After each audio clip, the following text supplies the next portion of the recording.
bir dönem Türkiye'nin en çok konuşulan oyuncularından biriydi. Boran Ağa rolüyle milyonların gönlüne adalet ve sevda tohumları ekti. Çok geçmeden Maraz Ali olarak deri ceketi ve tavrıyla koskoca bir kuşağı sokaklarda peşinden sürükledi. Herkes onun gibi bir star olmanın hayalini kurarken o kimsenin cesaret edemeyeceği bir şey yaptı ve zirvedeyken her şeyi çöpe attı. Peki milyonların hayranlıkla izlediği bu adamı ekranlardan silip Ege'nin sessizliğinde yalnızlığa iten o büyük kırılma neydi? İşte Mehmet Akif Alakurt'un bilinmeyen tüm gerçekleriyle dolu ezber bozacak hayat hikayesi. Videoya geçmeden önce bizlere like atarak ve hype puanı vererek destek olabilirsiniz. İyi seyirler. Adın ne? Maraz Ali yazsam o çıkacaksın. Olmaz, çıkmaz. Adın ne? Mehmet Akif Alakurt. Mehmet Akif Alakurt, 23 Temmuz 1979 tarihinde İstanbul'da dünyaya gelen, kökleri Ordu'nun Fatsa ilçesine dayanan Gürcü asıllı ve muhafazakar bir ailenin evladıdır. Ailenin en küçük çocuğu olarak büyüyen Alakurt'un karakterinin ve hayata bakışının temelleri, çocukluk ve ilk gençlik yıllarını geçirdiği İstanbul'un tarihi semtleri olan Kadırga ile Kumkapı sokaklarında atılmıştır. Bu geleneksel İstanbul mahallelerinin dayanışma, mertlik ve kuralcılık üzerine kurulu sokak kültürü, onun ileriki yıllarda ekranlara da yansıtacağı o sert, tavizsiz ve özgüvenli mizacının şekillenmesinde doğrudan etkili olmuştur. Sokakların kazandırdığı bu dinamik yaşam tarzı içerisinde ilk ve orta öğrenimini tamamlayan genç Alakurt, lise yıllarına geldiğinde enerjisini disiplinli bir şekilde fiziksel gelişimine yönlendirerek düzenli spor ve vücut geliştirme antrenmanlarına başlamıştır. Sporla kazandığı bu disiplin ve her geçen gün daha da belirginleşen heybetli ve atletik yapısı çevresinin dikkatini çekmiş, bu süreçte annesinin de kuvvetli teşviki ve yönlendirmesiyle 1998 yılında Neşe Erberk Ajansı'na kaydolarak profesyonel mankenlik dünyasına ilk adımını atmaya sevk etmiştir. Ajansın bünyesine katılmasıyla birlikte profesyonel mankenlik dünyasının kapıları önünde açılan Alakurt, podyuma çıktığı ilk günden itibaren karizmatik yürüyüşü ve karakteristik yüz hatlarıyla moda otoritelerinin ilgi odağı olmuştur. Podyumda sergilediği bu doğal ama iddialı duruş, daha meslekteki ilk yılında kendisine gelecek vaat eden ve Türkiye Prensi gibi anlamlı unvanları kazandırmıştır.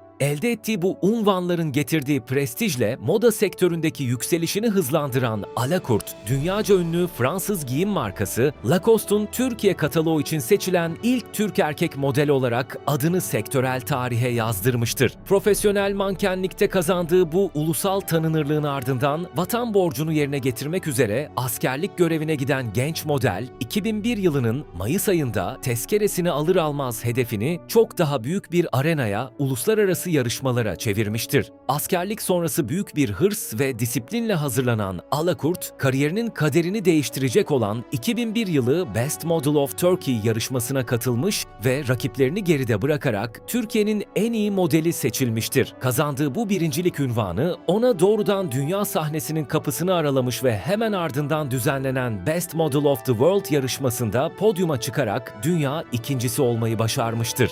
Modellik dünyasında elde edilebilecek en yüksek uluslararası derecelerden birine ulaşması, televizyon yapımcılarının ve yönetmenlerinin dikkatini anında bu genç modelin üzerine çekmiştir. İdealinin yalnızca iyi bir model olmakla sınırlı kalmayıp iz bırakan bir aktöre dönüşmek olduğunu her fırsatta dile getiren Alakurt, gelen oyunculuk tekliflerini titizlikle değerlendirerek kameralar karşısındaki ilk profesyonel sınavına çıkma kararı almıştır. Bu doğrultuda attığı ilk adım, 2002 yılında ekranlara gelen Kırık Ayna dizisinde canlandırdığı Ali Kirman karakteri olmuştur. Yeşilçam'ın ağır topu Kadir İnanır gibi büyük ustalarla aynı seti paylaşma şansı bulduğu bu ilk projesi, Alakurt için adeta bir oyunculuk okulu işlevi görmüş. Kamera karşısında duruşu, senaryo takibi ve set adabını bu usta isimlerden görerek öğrenmiştir. Kesin. Mebus Abdurrahman belediye balkonundan anons ettiriyor. Milleti gaza getiriyor. İlk dizisinde gösterdiği uyum ve istikrarın hemen arkasından 2004 yapımı Metropalas, 2005 yapımı Zeytin Dalı ve 2006 yapımı Hacı dizilerinde rol alarak oyunculuk tecrübesini derinleştirmiş, sahne pratiğini giderek daha olgun bir çizgiye taşımıştır. Edindiği bu yıllar süren ekran tecrübesi, 2006 yılında kariyerini bir anda Türkiye sınırlarının ötesine taşıyacak olan Sıla dizisiyle eşsiz bir kırılma noktasına taşımıştır. Mardin'in büyüleyici atmosferinde çekilen bu yapımda canlandırdığı Boran Ağa karakteri, Türk televizyon tarihinin en ikonik figürlerinden biri haline gelmiştir. Alakurt, Boran Ağa karakterine hayat verirken, bir yandan Doğu'nun köklü geleneklerine bağlı sert bir aşiret liderini, diğer yandan ise kalbindeki aşka sadık, adaletli ve romantik bir erkeği aynı potada birleştirmeyi başarmıştır. Bu zorlu karakter dengesini başarıyla kurmasının yanı sıra başrolü paylaştığı Cansu Dere ile aralarındaki güçlü ekran kimyası ve görsel uyum, Sıla ve Boran aşkını televizyon izleyicisi için unutulmaz bir fenomene dönüştürmüştür. İstediğimiz dünyayı kurabilmek için emek vermem gerekiyor. Bu insanların seni de kendilerinden biri gibi görmeleri ve sevmeleri için senin de orada olman gerek. İkilinin sahnelerdeki bu doğal ve tutkulu birlikteliği kısa sürede milyonları ekrana bağlarken Alakurt'un sergilediği bu etkileyici performans onu Türkiye'nin en çok konuşulan jönü haline getirmiştir. Yapımın yakaladığı bu devasa ivme sayesinde dizi Balkanlar, Orta Doğu ve Güney Amerika gibi geniş coğrafyalarda yayımlanmaya başlamış ve bu durum Alakurt'un ününü Türkiye sınırlarının dışına taşıyarak ona uluslararası bir yıldız statüsü kazandırmıştır. Sıla dizisinin 2008 yılındaki görkemli finalinin ardından yakaladığı bu büyük popülariteyi bir üst seviyeye taşımak isteyen Alakurt, izleyicinin karşısına şaşırtıcı ve bambaşka bir karakterle çıkma kararı alarak Adanalı dizisinin kadrosuna dahil olmuştur. Oktay Kaynarca ile başrolü paylaştığı bu yüksek tempolu aksiyon dizisinde canlandırdığı Maraz Ali karakteri, kariyerinin en sarsılmaz anti kahraman efsanesini yaratmıştır. Eski bir polis olan ancak sistemin adaletsizliğine isyan ederek kendi kurallarını koyan ve bir çete liderine dönüşen Maraz Ali, siyah deri ceketleri, yaşadığı duygu dolu aşkları, köpeği Rıfkı ile kurduğu bağ ve ekibine olan ölümüne bağlılığıyla izleyicinin derinden empati kurduğu bir karaktere dönüşmüştür. Özellikle çocuklar ve gençler arasında bir fenomene dönüşen bu rol, sokaklarda giyim tarzından saç kesimine ve konuşma biçimine kadar geniş kitlesel bir taklit dalgası başlatmış, Alakurt'un adını unutulmazlar arasına yazdırmıştır. Beni bir kez kandırdın. Aklımla, kalbimle oynadın. Adanalı dizisinin 2010 yılında sona ermesiyle birlikte başlayan yeni süreç, Alakurt'un mesleki hayatında parlak başarıların yerini zorlu sınamalara ve hayal kırıklıklarına bıraktığı çalkantılı bir dönemi tetiklemiştir. 2011 yılında büyük umutlarla başrolünü üstlendiği Reis dizisinde canlandırdığı Murat karakteri, izleyicide beklenen ilgiyi uyandıramamış ve yapım kısa sürede erken final kararı almak zorunda kalmıştır. Bu erken finalin neden olduğu buruklukla yeni projesine daha da titizlenen Alakurt, 2013 yılında yüksek bütçeli tarihi prodüksiyonlardan biri olan Fatih dizisinde Osmanlı İmparatorluğu'nun padişahı Fatih Sultan Mehmet Han karakterini canlandırmıştır. Hem yapım bütçesi hem de tarihsel ağırlığı sebebiyle omuzlarına muazzam bir sorumluluk yükleyen bu yapımın reyting yarışında ağır bir hüsrana uğrayarak sadece birkaç bölüm sonra yayından kaldırılması Alakurt için büyük bir mesleki kırılma yaratmıştır.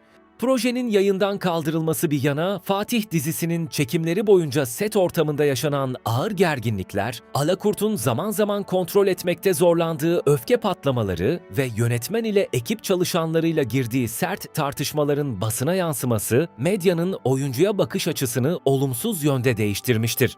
Bu yıpratıcı sürecin hemen ardından 2014 yılında şansını bir kez daha deneyerek başrolünde yer aldığı Emanet dizisindeki Fırat karakterinin de kısa sürede reyting kurbanı olması, Alakurt'un sektöre olan güvenini tamamen yıkmıştır. Merak etme. Her şey düzelecek.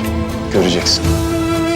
Dizi sektörünün insani sınırları zorlayan günlük çalışma süreleri, reyting uğruna harcanan emekler, yapımcıların dayatmacı tavırları ve oyuncu dünyasındaki ilişkilerin yapaylığı onda derin bir mesleki tükenmişlik ve kalıcı bir yabancılaşma hissi oluşturmuştur. İçinde biriken bu sektörel tepki ve tükenmişlik hissinin sonucunda Mehmet Akif Alakurt, 2015 yılında radikal bir adım atarak oyunculuğu tamamen bıraktığını ve kameralar karşısına bir daha asla geçmeyeceğini kamuoyuna ilan etmiştir. Oyunculuğu bıraktığı gibi şöhretin getirdiği tüm ayrıcalıkları İstanbul'un karmaşık yaşamını ve basın dünyasını ardında bırakarak önce Brezilya'ya gitmiş, ardından Türkiye'ye dönerek Ege ile Akdeniz'in kesişim noktasında bulunan gözlerden uzak sahil beldelerine yerleşmiştir. İnzivayı seçerek doğayla iç içe bir yaşam kurduğu bu dönemde magazin dünyasıyla arasındaki köprüleri kalıcı olarak yıkma iradesini göstermiştir. Ne var ki inziva hayatına çekilmiş olmasına rağmen sosyal medya hesapları üzerinden zaman zaman yaptığı sert, tavizsiz ve kışkırtıcı açıklamalarla gündem yaratmayı sürdürmüştür. Özellikle eski rol arkadaşlarına yönelik eleştirileri, Türk kadını ve toplumsal yapı hakkındaki tartışmalı genellemeleri ve bir dönem kendisine büyük hayranlık besleyen seyirci kitlesine yönelik küçümseyici ifadeleri çok büyük bir toplumsal tepki çekmiştir. Bu açıklamalar yıllarca ekran başında onu Boran Ağa ve Maraz Ali olarak bağrına basan geniş hayran kitlesiyle arasındaki son bağların da kopmasına ve eski aktörün tamamen yalnızlaşmasına yol açmıştır. Kariyerinin milyonlarca insan tarafından takip edildiği en şaşalı dönemlerinde bile özel hayatını basının merceğinden titizlikle korumayı başaran Alakurt, hayatı boyunca evlilik yapmamış ve ilişkilerini hiçbir zaman kameralar önünde bir magazin malzemesi haline getirmemiştir. Bugün de tüm bu popüler kültür dünyasının gürültüsünden tamamen kopmuş bir halde doğayla, köpekleriyle ve kendi iç kurallarıyla baş başa sürdürdüğü minimalist bir yaşam tarzını benimsemektedir. Böylece İstanbul sokaklarında başlayıp podyumların zirvesine uzanan, televizyon ekranlarında kitleleri peşinden sürükleyen ancak sektörün yıpratıcılığı ile kendi tavizsiz mizacının çatışması sonucunda radikal bir kopuşla biten bu hayat hikayesi, Türk televizyon tarihine kendi köşesine çekilmeyi seçen bir yıldızın dramatik öyküsü olarak geçmiştir.